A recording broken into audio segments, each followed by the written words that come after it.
अब आइए जरा कुछ और क्वेश्चंस लेते हैं। जैसे अब ये एक अच्छा क्वेश्चन है, इसमें बेसिकली वो आपसे क्या बोल रहा है, वो आपसे वेरीफाई करने को बोल रहा है, किसको, गॉस डाइवर्जेंस थ्योरम को। और ये एक अच्छा क्वेश्चन है बिकॉज इसमें वेरीफाई जब करने को बोलता है ना, तो आपको सरफेस इंटीग्रेशन भी इवैल्यूएट करना होता है और वॉल्यूम इंटीग्रेशन भी इवैल्यूएट करना होता है। तो अब आइए हम लोग सरफेस इंटीग्रेशन और वॉल्यूम इंटीग्रेशन दोनों ही करना सीखेंगे इस क्वेश्चन में, बिकॉज इसमें हमें वेरीफाई करना है गॉस डाइवर्जेंस थ्योरम को। So now Gauss divergence theorem को वेरीफाई करेंगे, लेकिन पहले क्वेश्चन को समझते हैं। वेरीफाई करना है, ठीक है, एफ दिया हुआ है, ठीक है, लेकिन किससे बाउंडेड है। Taken over the region bounded by x square plus y square is equal to 4, एक सिलेंडर है, z is equal to 0 and z is equal to 3। It means that आपको जिस वॉल्यूम पर, मतलब जिस सरफेस और वॉल्यूम पर गॉस थ्योरम वेरीफाई करना है वो है कैसा, वो एक सिलेंडर है basically, x square plus y square is equal to 4। Basically एक सर्कल होता है एक्स वाई प्लेन पर, एक सर्कल होता है और ये इनफाइनाइट लेंथ का होता है ना। 3D में x square plus y square is equal to 4 एक इनफाइनाइट लेंथ का सिलेंडर है। अब उसको उसने काट दिया कहां पर, z इज इक्वल टू 0 से, तो ये x y plane z is equal to 0, और ऊपर थोड़ा सा जाएं तो this is what, this is z is equal to 3। तो ये है आपका एक सिलेंडर, उसमें 3 सरफेसेस हैं। एक सरफेस ये नीचे है S1, एक सरफेस ये है S2 और एक ये कर्व्ड सरफेस है S3। तो 3 सरफेस से मिलकर ये सिलेंडर बन रहा है और एक वॉल्यूम को क्रिएट कर रहा है। तो उस वॉल्यूम पर आपको वॉल्यूम इंटीग्रेशन करना है, जिसकी जो लिमिट्स हैं वो xy प्लेन में xy की लिमिट निकालेगा और z की limit z is equal to 0 से z इज इक्वल टू 3 तक होगी वॉल्यूम इंटीग्रेशन में। और सरफेस इंटीग्रेशन में आपको 3 सरफेसेस इंटीग्रेशन करने पड़ेंगे, एक इस सरफेस पे, एक इस सरफेस पे और एक कर्व्ड सरफेस पे। तो चलिए आइए इस क्वेश्चन को करना शुरू करते हैं, बिकॉज ये आपको बहुत कुछ सिखाने वाला है। तो भाई विद्यार्थियों, सबसे पहले उसने लिख दिया solution here f is equal to this one, तो डाइवर्जेंस ऑफ f की वैल्यू निकाली। तो डाइवर्जेंस इज व्हाट, इसका डाइवर्जेंस निकालेंगे, you will get 4 minus 4y plus 2z, ठीक है ना। अब ये मत कहना कि सर कैसे आया है ना, ये अच्छी बात नहीं है कहना। Now the volume integration, now volume integration उसने पहले निकाला। So what is the volume integration, this is divergence volume integration v, divergence of f dv, ठीक है। तो यहाँ पे विद्यार्थियों डाइवर्जेंस ऑफ f की वैल्यू निकली, dv की वैल्यू dx dy dz हो गया। Now what is the limit of this volume integration. तो भाई देखो, इस वॉल्यूम में अगर देखा जाए तो x square plus y square plus is equal to 4, ये एक बेसिकली सर्कल है एक्स वाई प्लेन पे। ये एक्स वाई प्लेन, ये पॉइंट है -20 एक्स एक्सिस पे, ये वाला पॉइंट है +20। तो इस सिलेंडर के लिए जो एक्स वाई प्लेन में इसका एरिया है, बेस है, उसमें x जाता है -2 से +2, मतलब limit of x basically. Limits of volume ये अलग से लिखना चाहिए, लेकिन इसने नहीं लिखा है। आप लोग लिखिएगा कहां पर, इस लाइन और इस लाइन के बीच में, यहां पर लिखिएगा। क्या लिखिएगा, limits of volume v। So x is equal to -2 to +2, ये -2 to +2। y की लिमिट के लिए ऐसे स्ट्रिप बनाइएगा इस तरह से, y इज इक्वल टू, यहां पर y की वैल्यू कितनी है, ये सर्कल की इक्वेशन है, x square plus y square is equal to 4। तो y की 2 वैल्यूज आएंगी, plus minus √4 minus x square. तो नीचे माइनस वाली, ऊपर वाली पॉजिटिव, क्योंकि नीचे y नेगेटिव है, ऊपर y पॉजिटिव है। तो this is √4 minus x square to √4 minus x square plus में। So these are the y की लिमिट आ गई, और z की लिमिट तो z इज इक्वल टू 0 से 3 वॉल्यूम में, लेकिन वॉल्यूम में, ठीक है ना। तो एक्स वाई की लिमिट नीचे एक्स वाई प्लेन पे, और z की लिमिट वॉल्यूम में, एक तरह से एक पिलर बना के, इस तरह से पिलर बना के कि z कहां से कहां तक जा रहा है, तो वो हमने देख लिया। तो वो z इज इक्वल टू 0 से 3। तो ये एक्स वाई जेड की तीनों की लिमिट आ गई। सबसे पहले z के रिस्पेक्ट में इंटीग्रेशन कर दिया, तो भाई जहां जहां z होगा वहाँ वहाँ आप इंटीग्रेट करिए, तो यहाँ पे था ही नहीं, तो ये 4y z और यहाँ पे z² आ गया, 2 से 2 कैंसिल होके केवल z² आ गया। अब आपने क्या करा बच्चों, अब आपने z की लिमिट्स रख दी, तो जहां जहां z था वहां वहां पे 3 लिख दिया, तो you will gate 3 into 7 minus 4y, ठीक है ना। कैसे आया होगा थोड़ा आप दिमाग लगा लीजिएगा, यहाँ पे 3 रखेंगे, यहाँ पे 3 रखेंगे, यहाँ पे भी 3 रखेंगे, तो ये हो जाएगा 12 और ये हो जाएगा माइनस में कितना 9, तो 12 माइनस 9 3 बचेगा बच्चों, 3 ही बचेगा ना, नहीं कुछ गड़बड़ तो नहीं है, कुछ गड़बड़ है क्या, चेक कर लेते हैं अभी। अच्छा अच्छा अच्छा ठीक है, ये प्लस में था बच्चों, तो इसको प्लस में कर लो बच्चों, वरना गड़बड़ हो जाएगा। जैसे ये प्लस कर लो, ठीक है ना, और ये भी प्लस, ठीक, ये गड़बड़ था। तो दिस इज 12 माइनस 9 21 हो जाएगा, और ये माइनस का 12 y हो जाएगा, क्योंकि यहाँ 3 रखेंगे z की जगह, तो उसमें से 3 कॉमन ले लिए, तो 7 माइनस 4y। ये गलतियां हो सकती है कंटेंट में, तो इसका ध्यान रखिएगा। ये आपके पास में स्थिति बन गई। अब आपका अगला इंटीग्रेशन होगा z के रिस्पेक्ट, y के रिस्पेक्ट में, तो y के रिस्पेक्ट में इंटीग्रेशन करेंगे, तो 3 को बाहर कर दिया, this is 7y minus 4y² upon 2, 2 से 2 कैंसिल होके y² अपॉन 2y² आ जाएगा, ये आ गया। अब यहाँ पे y की वैल्यू रखेंगे और यहाँ पर y की वैल्यू रखेंगे, अपर लिमिट माइनस लोअर लिमिट। तो जब आप इसमें लिखेंगे अपर लिमिट माइनस लोअर लिमिट विद्यार्थियों, तो ये तो हो जाएगा 0, चाहो तो करके देख लेना, 2y² अपर लिमिट रख देंगे तो 4 माइनस x² आएगा। अच्छा यहाँ पे कहीं पे भी x² नहीं लगाया बच्चों, x² का ध्यान रखना, ये अपर लिमिट, ये x², ठीक, और ये x² और ये x², ठीक है, ध्यान रखना है, ये नहीं लगाया हुआ था लिमिट्स में। तो देखो अपर लिमिट लगाओगे यहाँ तो 4 माइनस x² ये हो जाएगा, फिर माइनस y² की जगह रखोगे माइनस में ये वाली चीज, तो ये इसको प्लस बना देगी, तो फिर 4 माइनस x², तो ये दोनों कट जाएंगे। तो ये वाला जो चीज है ना, ये बेसिकली 0 देता है अपर लिमिट और लोअर लिमिट पे। जब यहाँ पर रखोगे तो 7 तो ठीक है, लेकिन जब यहाँ y की जगह पर ये लिखोगे, फिर माइनस लगा के ये लिखोगे, तो माइनस माइनस प्लस हो जाएगा, इसीलिए 2 बार आ जाएगा, ये ऐड हो जाएगा। तो ये 7 इंटू 2 14, 4 माइनस x² हो जाएगा, ठीक है। सेम चीज विद्यार्थियों अब इसके साथ भी करनी है, 14 को बाहर कर दिया, तो 14 3 42, यहाँ पर क्या कहते हैं इंटीग्रेशन करेंगे विद्यार्थियों हम लोग, और फॉर्मूला लगाएंगे। तो हमारे पास में फॉर्मूला कौन सा लगाना पड़ेगा बच्चों, बेसिकली अगर देखा जाए तो ये इवन फंक्शन है, तो इवन फंक्शन का फॉर्मूला अगर आप चाहो तो लगा सकते हो, नहीं भी लगाओगे तब भी कोई इशू नहीं है। सो बेसिकली हमें integration √a² minus x² dx का फॉर्मूला लगाना है, and this is equals to x/2 √a² minus x² plus a² upon 2 sine inverse x upon a, this is the formula.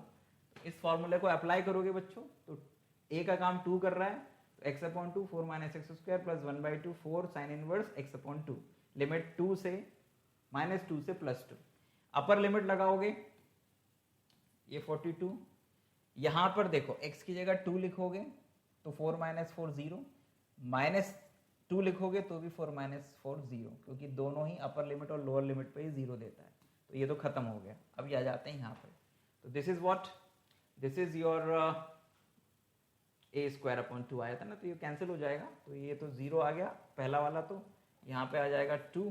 अब यहाँ पे लिखो x की जगह पे 2, तो साइन इनवर्स 1 आएगा, तो साइन इनवर्स 1 की वैल्यू कितनी हो जाती है π/2, फिर माइनस, यहाँ x की जगह -2 लिखो, तो -2 से -2 कैंसिल होकर साइन इनवर्स -1, मैं लिख देता हूँ बेटर होगा ताकि आपको कंफ्यूजन ना हो बच्चों। तो अपर लिमिट लगाओगे तो साइन इनवर्स 1 आएगा, और यहाँ पे आ जाएगा साइन इनवर्स -1, ठीक है ना, ये ऐसा। तो इसकी वैल्यू π/2, इसकी वैल्यू -π/2, तो दोनों जोड़ के पाई हो जाएगी, ये हो जाएगा 4π मल्टीप्लाई बाय 42, तो this is 84π। So this is your answer. लेकिन ये तो वॉल्यूम इंटीग्रेशन का आंसर है, अभी काम पूरा काम हुआ है, अभी तो पिक्चर बाकी है। तो चलिए आइए थोड़ा सा और आगे बढ़ते हैं and find out the value of what, find out the value of the surface integration. ठीक, तो जैसा कि हमने ऊपर भी डिस्कस किया था कि the surface S consist a base S1 z is equals to 0, पहली surface, top S2 z is equals to 3 and the convex portion x² plus y² is equals to 4, this is your S3।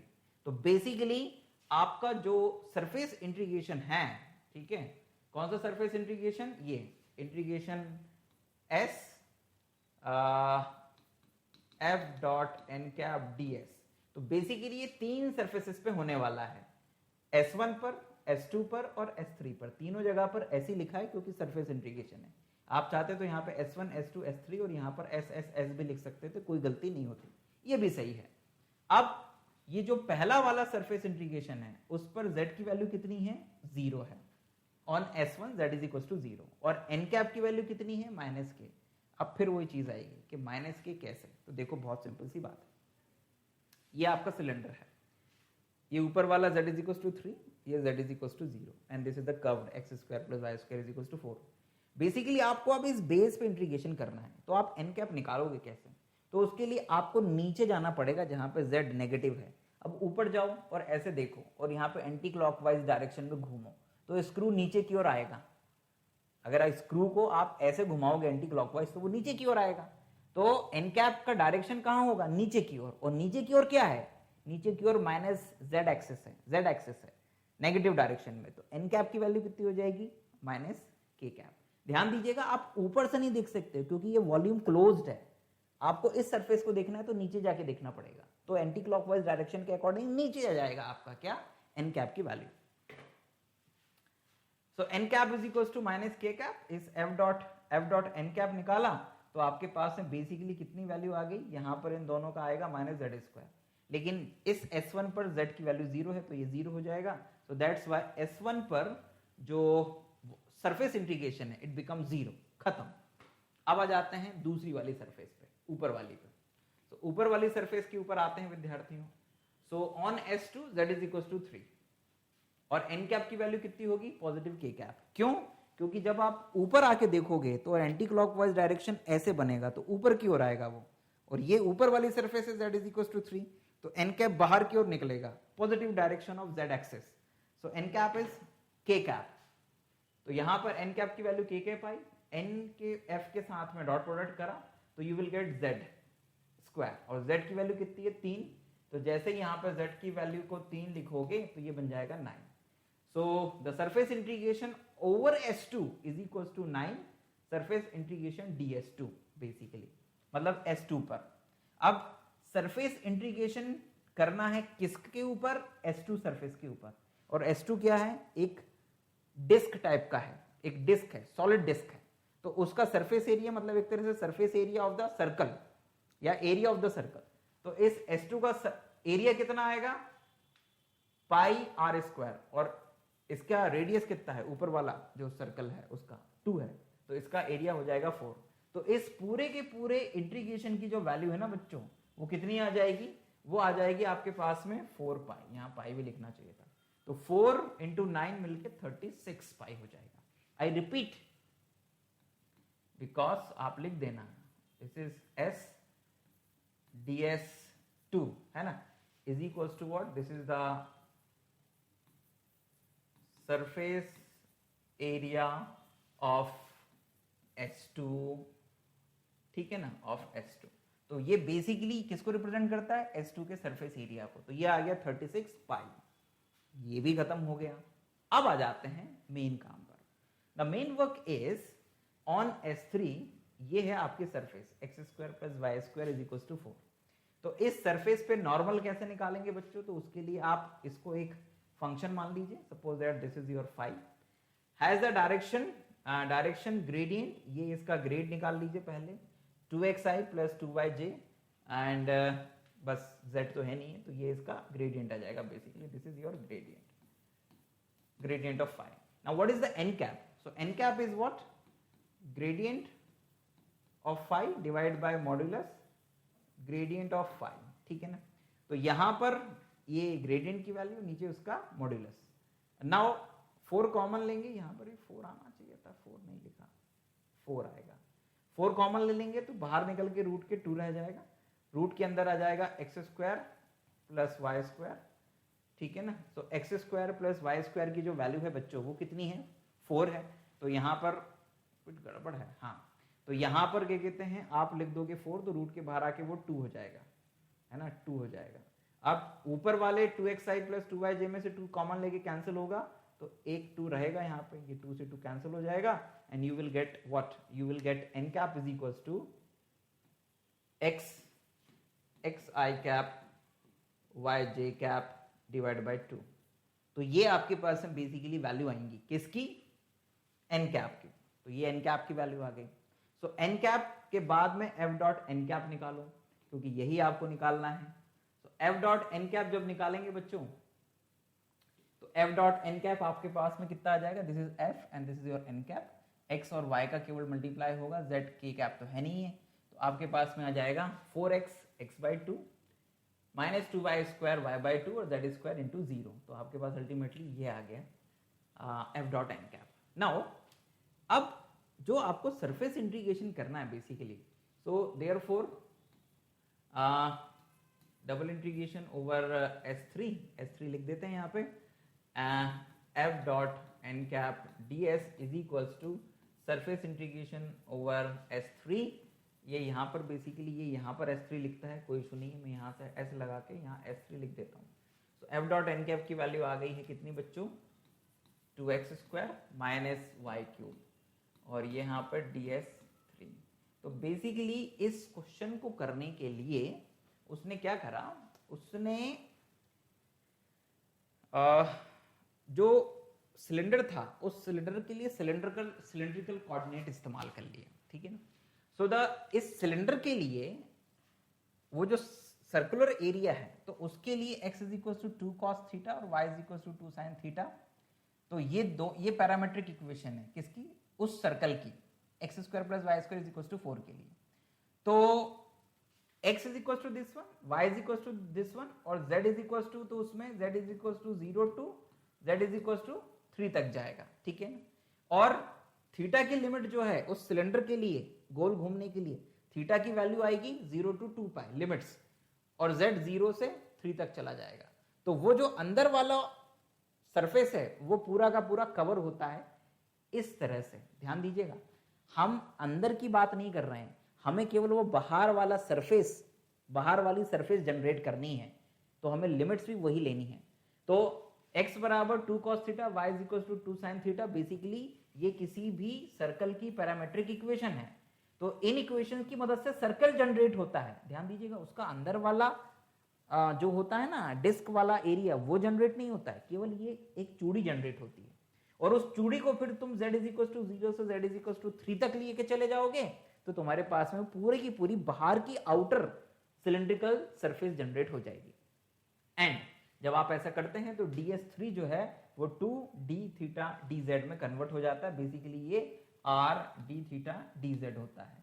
तो ये basically केवल उन्हीं questions के लिए apply होता है जब आप किसी ऐसे सिलेंडर पर इंटीग्रेशन कर रहे हैं, सरफेस इंटीग्रेशन, जो एक कर्व्ड सरफेस में किसी खास लेंथ तक जाता है। तो ऐसा आप याद रखिएगा उन सभी क्वेश्चंस में जिसमें आप एक इस तरह की कर्व्ड सरफेस पे सरफेस इंटीग्रेशन कर रहे हैं बच्चों। ये बहुत इंपॉर्टेंट कंसेप्ट भी है जो आप इस क्वेश्चन के माध्यम से सीख रहे हो, ठीक है। सो बेसिकली बच्चों, तो ये पूरा का पूरा सरफेस इंटीग्रेशन है। सो देयरफॉर, तो बेसिकली ये जो सरफेस इंटीग्रेशन है ये कन्वर्ट हो जाएगा, this surface integration is equal to theta की लिमिट 0 से 2 पर, z की लिमिट 0 टू 3, यहाँ पर 2x स्क्वायर, ये 2x स्क्वायर, x की जगह पर 2 cos थीटा, यहाँ पर y की जगह पर 2 sin थीटा, तो ये आ जाएगा ये 2d थीटा dz। अब नाउ यहाँ पर क्या कहते हैं, आप क्या कर लीजिए विद्यार्थियों, पहले z के रिस्पेक्ट में इंटीग्रेशन कर लीजिए। तो ये तो थीटा है तो कांस्टेंट रहेगा, ये पूरा कांस्टेंट, z का इंटीग्रेशन dz का इंटीग्रेशन z हो जाएगा, लिमिट 0 से 3, तो आपके पास upper limit minus lower limit करके 3 आ जाएगा केवल। तो 3 को बाहर कर देंगे तो बेसिकली 8 टू द 16, 3 ज़ा 48, तो ये 48 हो जाएगा। अब बचा केवल cos square theta minus sine cube theta.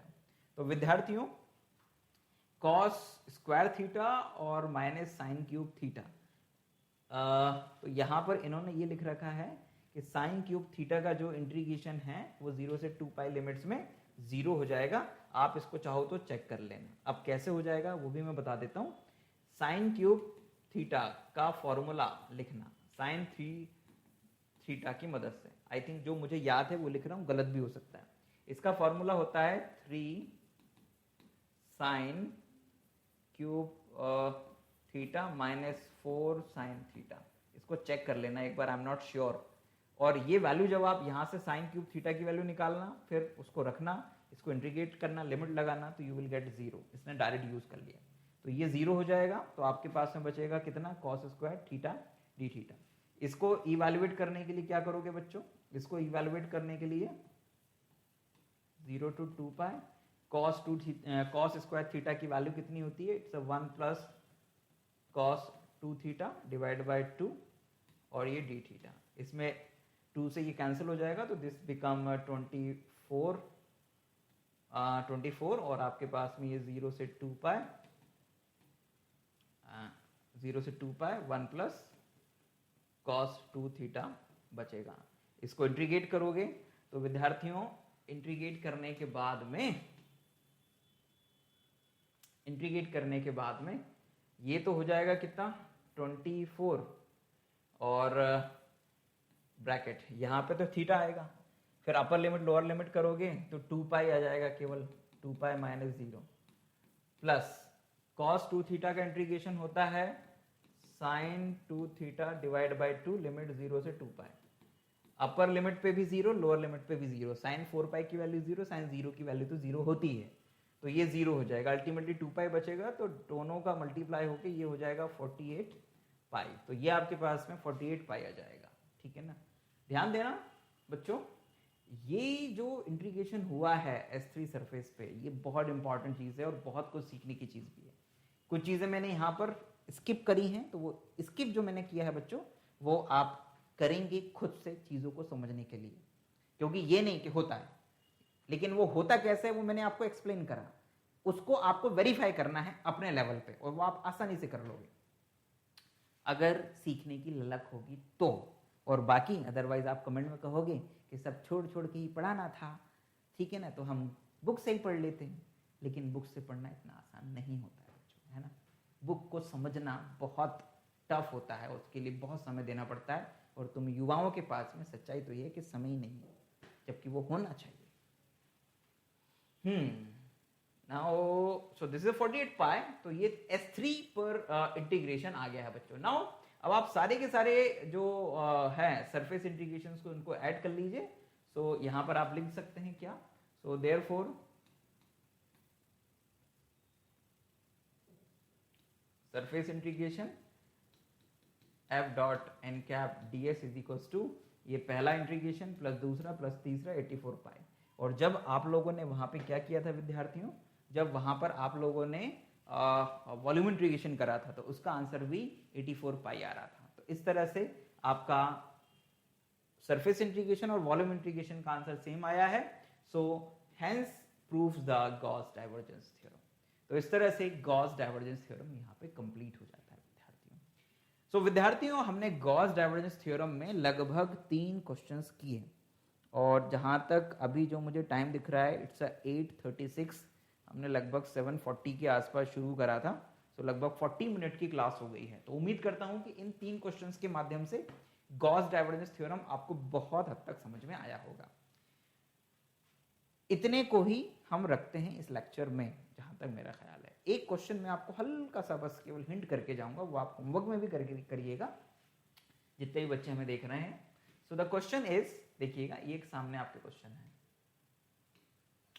evaluate surface integration where S is the closed surface bounded by the cone x square plus y square is equals to z square and the plane z is equals to 1। तो basically आपको इस surface integration को evaluate करना है, और किस पर, इस कोन पर। और कोन कैसा है, x square plus y square is equal to z square and the plane z square z is equal to 1।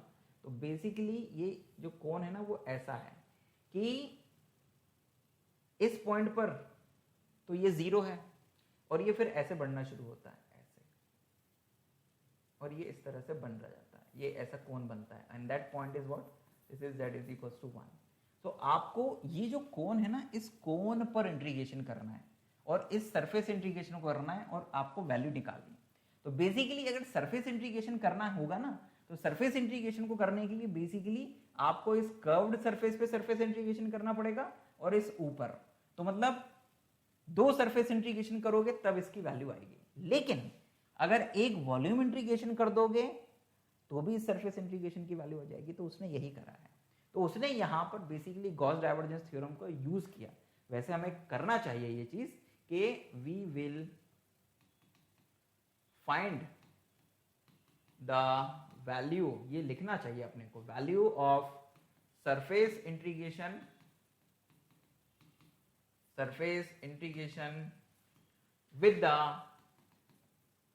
with the help of Gauss divergence theorem, है ना, मतलब एक तरह से वॉल्यूम इंटीग्रेशन की मदद से फाइंड करेंगे। सो हम यहाँ पर ये रहा f, डाइवर्जेंस निकाला, हमारे पास में 2 ब्रैकेट 1 प्लस z आ गया। सो the given integral surface integration की जो वैल्यू है वो बराबर हो जाएगी इसके, using the Gauss divergence theorem. अब आपने यहाँ पर इसकी वैल्यू लिख दी तो आपके पास में ये आ गया। आपने इसे तोड़कर दो पार्ट्स में लिख दिया बच्चों, ये आपके सामने आ गया 2v प्लस 2vz बेसिकली। तो यहाँ पर इसने जो z को यूज करा है ना, ये इंटीग्रेशन z dv, और एक तरह से ये, अच्छा ये रिजल्ट, ये वैल्यू होती है बेसिकली z की। तो बेसिकली z की वैल्यू को उसने यूज कर लिया है यहाँ पे। तो z is equal to basically ये वाला तो वैल्यू v हो जाता है और यहाँ पे z dv। तो basically integration of z dv is equal to v into z आ गया है ना। अब एक्चुअल में ये चीज मुझे चेक करनी पड़ेगी कि ये कैसे होता है कि z is equal to integration of z dv divide by integration dv। ये तो ठीक है, इसकी वैल्यू v हो जाती है ना, लेकिन z इज इक्वल टू ये होता है, ये चेक करना पड़ेगा मुझे। This is a question mark. चाहो तो आप भी कर लेना, और अगर आपको पहले पता चल जाए तो कमेंट बॉक्स में कमेंट कर दीजिएगा, ठीक है। अभी फिलहाल मेरे पास इस चीज का जवाब नहीं है कि ये कैसे होता है, लेकिन फिर भी अगर मैं मान लूं कि ये होता है तो यहाँ पर इस इंटीग्रेशन की जो वैल्यू है, इंटीग्रेशन z dv, इसकी वैल्यू होगी स्मॉल z इंटू वी। तो यही चीज यहाँ पे यूज कर ली है, वो स्मॉल z इंटू वी, ये बेसिकली, ठीक है ना। एंड नाउ यहाँ से 2v कॉमन ले लेंगे तो this 2v 1 plus og। z का मतलब है, z मतलब z एक्सिस पे लेंथ। तो z की वैल्यू कहां से कहां तक है, ये यहां से लेके ये यहां तक, दिस इज g, og, यही है ना, og, ठीक है।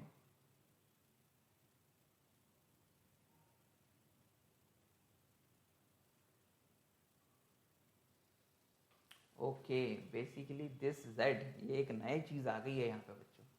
क्या चीज आ गई है basically, OG is what? OG is not the length basically. OG उसने बोला where V is the volume of the cone and Z OG is what? Is the distance of CG center of gravity.